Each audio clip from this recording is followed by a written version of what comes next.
Bonjour à tous, merci de nous retrouver pour ce nouveau numéro de VIP. Nous sommes à l'Espace Richaud à Versailles en compagnie du commissaire de l'exposition Molière, la fabrique d'une gloire nationale. Nous accueillons donc Martial Poirson. Martial, bonjour. Bonjour. Merci de nous accorder du temps. Pour la deuxième fois, on s'était rencontrés lors de votre exposition et livre. Vous vous en souvenez? Les Amazones de la Révolution, je m'en souviens très bien. Voilà. Donc aujourd'hui, on va parler de Molière. Vous êtes donc professeur universitaire à Paris 8. Quelle est votre discipline? Je suis en histoire culturelle. Histoire culturelle. Et vous êtes aussi auteur, scénariste et commissaire d'exposition, encore une fois. Voilà, ici, l'exposition dure jusqu'au 17 avril. On a encore pas mal de temps devant nous pour aller la voir et l'admirer. En attendant, on va un petit peu en parler.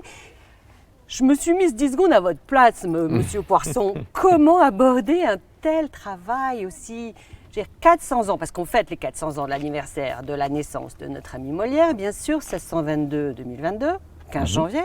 Tout à fait. Alors comment on fait pour s'attaquer à une telle œuvre, à un tel travail, à un tel homme? Alors oui, c'était effectivement un lourd fardeau, on peut dire, même s'il a été extrêmement stimulant et très motivant à bien des égards, puisqu'on est quand même face à un auteur qui est le seul auteur de langue française avec Proust à avoir 2 éditions Pléiades, une biographie de référence, des ouvrages très sourcés et 4 siècles de légende, on pourrait le dire, puisque ne sachant pas grand-chose de la vie de Molière, qui restait relativement secrète, puisqu'il n'a laissé aucun manuscrit de ses œuvres, aucune correspondance privée, aucun document autre que son immense œuvre de théâtre, plus d'une trentaine de pièces. Donc, dans les vides laissés par l'histoire, se sont massées au fil des siècles des légendes qui commencent déjà avec le début de sa vie. On raconte que sa vocation théâtrale l'a mis en rupture de lien familial avec son père, qu'il a dû renoncer à une carrière de bon bourgeois de la ville, puisqu'il venait d'une riche famille parisienne de marchands tapissiers, pour embrasser une carrière de bohème. Tout ça est en fait relativement faux, puisque le père de Molière en particulier a soutenu cet engagement et a même payé ses dettes au moment de la première faillite de son théâtre. Et cette légende se poursuit jusqu'à sa mort, puisqu'on le dit mort sur scène et jeté dans la fosse commune du fait de l'interdiction de l'Église sur la profession des comédiens. C'est également faux, l'histoire est moins belle et en même temps elle est aussi beaucoup plus riche, puisqu'elle permet de découvrir un homme qui a été quand même le fondateur de la comédie moderne, à la fois par l'audace dans le traitement des sujets. C'est toute la société française qui est convoquée sur scène par Molière. Qui passe, si je puis dire. C'est pas très joli comme expression, mais bon, il s'en prend à toutes les couches de la société. Alors il s'en prend, et en même temps avec une grande bienveillance. C'est-à-dire que le rire de Molière est toujours un rire de connivence, et toujours un rire respectueux finalement des sujets qui en sont la cible, y compris les personnages les plus négatifs. Mais disant quand même les choses clairement. Disant clairement les choses, en particulier contestant l'autorité des pères de famille qui, sous l'Ancien Régime... Alors là, c'est dans quel film, pardon? Dans quel film? Dans quelle pièce, pardon? Il y en a beaucoup, mais évidemment la plus connue, c'est probablement l'avare. Un père qui est tellement avare qu'il en arrive à prêter sur gage à des taux usuraires à son propre fils pour pouvoir contrevenir à son mariage. Mais on pense aussi à l'école des femmes, cet homme qui explique que pour avoir une épouse digne de ce nom, il faut la prendre au berceau d'une certaine façon, l'enfermer dans un couvent et puis ensuite pouvoir donc l'accaparer. On est très loin de la culture du consentement, on est très loin de MeToo. Évidemment, faire des enfants, effectivement, c'est-à-dire en fait des descendants, des héritiers, mâles de préférence. Donc évidemment, toutes ces figures d'autorité qui font partie de ce qu'on a dénoncé aujourd'hui comme le patriarcat sont déjà la cible de la critique de Molière. Et en même temps, ces personnages restent aussi des personnages présentés dans leur défaillance, dans leur faiblesse. Harpagon, on a presque mal pour lui, en fait, il est tellement habité. De la peine. Voilà, cette névrose de l'argent. C'est un malade. C'est un malade, comme à peu près tous les personnages. C'est un malade. Oui, tout à fait. Aussi. Et dites-moi alors, donc si le fait qu'il ait changé de statut social, il a quand même changé de statut social, puisque il était destiné à cette charge de valet du roi, et il a choisi saltimbanque. Mais c'est ça qui paraît incroyable, c'est que ça soit très encouragé par son père, donc c'était encore quand même une profession très valorisée finalement, saltimbanque. Alors non, c'était pas vraiment... C'est pas ça que ça veut dire? Non, on ne peut pas dire que son père ait favorisé cette vocation, mais en tout cas il ne l'a ni interdite ni empêchée, et il l'a même d'une certaine façon cautionnée en payant notamment les dettes de la troupe de Molière en 1665, et saltimbanque, c'est pas vrai non plus. En fait, Molière reste malgré tout quelqu'un de très entouré, même au début, hein, dès le début de ses années de province, à partir de 1645, et pour 13 ans, il va sillonner la province, mais il va bénéficier de l'appui des plus grands de ce monde. En réalité, il va plutôt aller dans les relais et châteaux que véritablement dans les veillées paysannes. Du village, on est d'accord. Voilà, ou quand il va sur les places de village, c'est sous la protection en fait de riches mécènes. Je comprends, mais alors, je continue. Mais le père de Molière, il n'avait pas un don de divination. Il ne pouvait pas savoir qu'il allait réussir de la sorte et être carrément l'homme de communication de Louis XIV. Oui, c'est tout le paradoxe de la chose. C'est tout le paradoxe de la chose, c'est qu'après avoir refusé cette charge de valet tapissier du roi qu'il a cédé à son frère et qu'il a repris après la mort de son frère, malgré tout, il est revenu à la cour en grande pompe, si on peut dire, comme responsable, comme maître des cérémonies, des divertissements du roi. C'est quand même un sacré rôle. Oui, tout à fait. Il est l'organisateur de grandes fêtes royales, alors pas tout seul, hein, évidemment. Il jouit de la coopération de très grands compositeurs comme Lully, de très grands maîtres de ballet, de très grands danseurs, mais néanmoins, il a cette intelligence du spectacle total.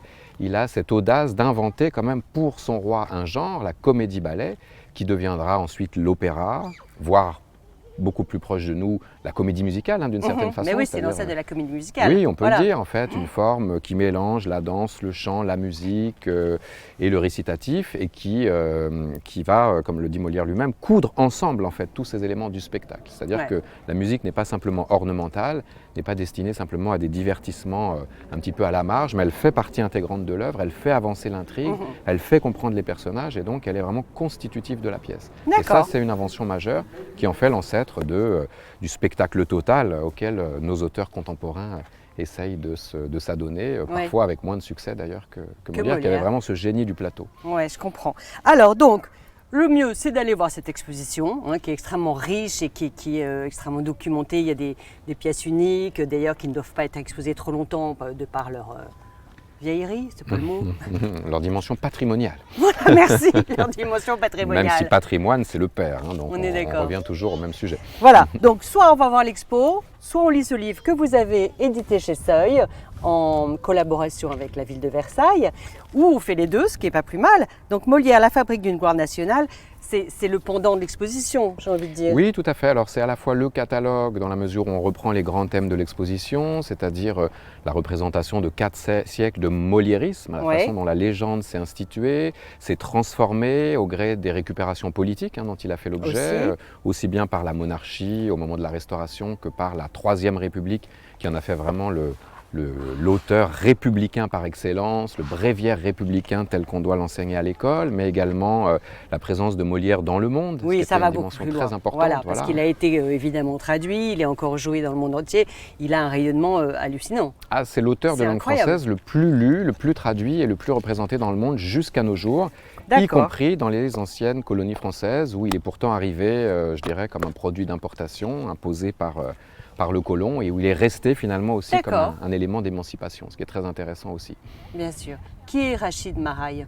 Rachid Maraille est un dessinateur absolument génial selon moi, qui a un trait d'une finesse extrême, qui est par son trait satirique en fait, hein, qui est à la fois dessinateur de bande dessinée mais aussi caricaturiste de presse, et qui me semblait être vraiment l'excellente traduction pour ce fameux roman graphique qui est paru chez Duno, dont vous êtes, on ne peut pas dire co-auteur, vous avez écrit et Rachid Maraille a dessiné. Voilà, ce roman graphique, il a ceci de génial, c'est qu'il reprend la vie de Molière dans son entier jusqu'à sa mort. Finalement, il n'est pas dans la fosse commune, etc. Enfin, on découvrira tout ça. Et je pense que c'est aussi la force du dessin, des dialogues qui sont extrêmement vivants. On plonge vraiment dans cette époque, dans la vie, et on se rend compte que ce Molière, il a un rôle très... Enfin, Louis XIV, c'était son mécène, ils sont très proches tous les deux. On peut dire que c'est son homme de communication. Il est comme Louis XIV est le parrain de son troisième enfant. Oui, alors il y a une relation de connivence, il y a une communauté d'idées et de pensées, puisqu'à cette époque-là, Louis XIV est le jeune roi de danse, de chant et d'amour. Hein.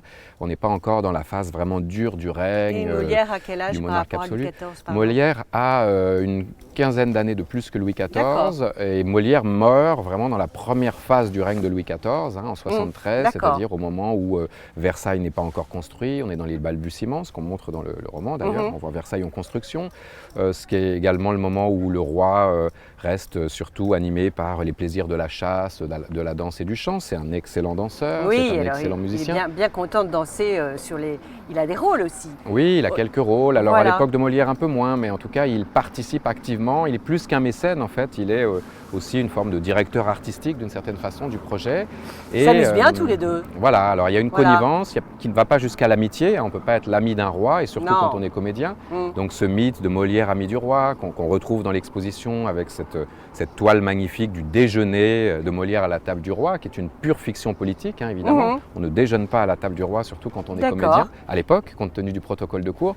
Mais en tout cas, voilà, il y a une communauté de vues et d'idées, et il y a surtout un échange de bons procédés, puisque Molière offre à Louis XIV une sorte de reconnaissance symbolique par les arts. Est-ce qu'on peut dire, je vous coupe la parole très froidement, et non moins sciemment, car le temps passe, est-ce qu'on peut dire que c'était un surhomme pour arriver à faire tout ce qu'il faisait, ce Molière? Il endosse tous les rôles du théâtre, quoi, entre l'homme de troupe, le directeur, le scénariste, etc. Il avait sans doute une énergie exceptionnelle, et là encore, il y a une légende qui raconte que Molière a été malade pendant des années et que finalement sa mort sur scène. Probablement pas, en tout cas la biographie de référence sur le sujet. Il avait quel âge quand il est mort? Il avait 51 ans en fait, ce qui à l'époque n'est pas si jeune, l'espérance de vie n'est pas celle d'aujourd'hui. Et alors aujourd'hui, est-ce qu'il est de bon ton, c'est pas la bonne expression, mais c'est pas grave, pour un scénariste d'avoir monté son Molière, il faut avoir fait son Tartuffe, son Avare, c'est toujours d'actualité ça? Oui, je pense que Molière reste, et on le voit bien dans cette année Molière, avec notamment la saison Molière 2022 à la Comédie Française, qui a joué presque de 22 pièces de ou inspirées par Molière. Nous avons une très belle, pardon je vous coupe encore, très belle préface de Denis Podalides dans ce livre. Voilà.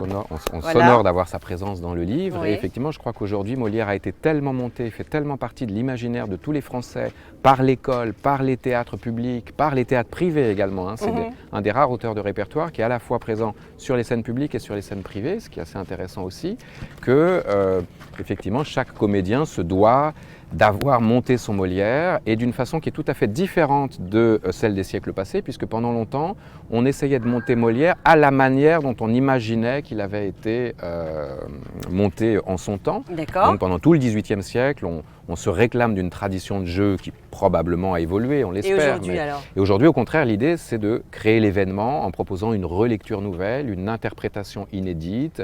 Et d'aller mettre encore en avant quelque chose qui n'aurait pas été vu. Voilà, de faire résonner avec les problématiques de notre temps. Est-ce que Molière est féministe? Est-ce que Molière critique la domination sociale? Eh bien, sur ces questions pertinentes et cruciales, nous allons nous séparer.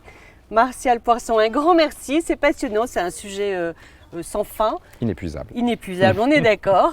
Voilà, donc j'encourage tout le monde à aller voir l'exposition tant que c'est encore possible, et puis de lire ces deux livres qui nous apprennent beaucoup de choses et qui sont formidables. Voilà, merci à tous de nous avoir suivis, à très bientôt pour un nouveau VIP.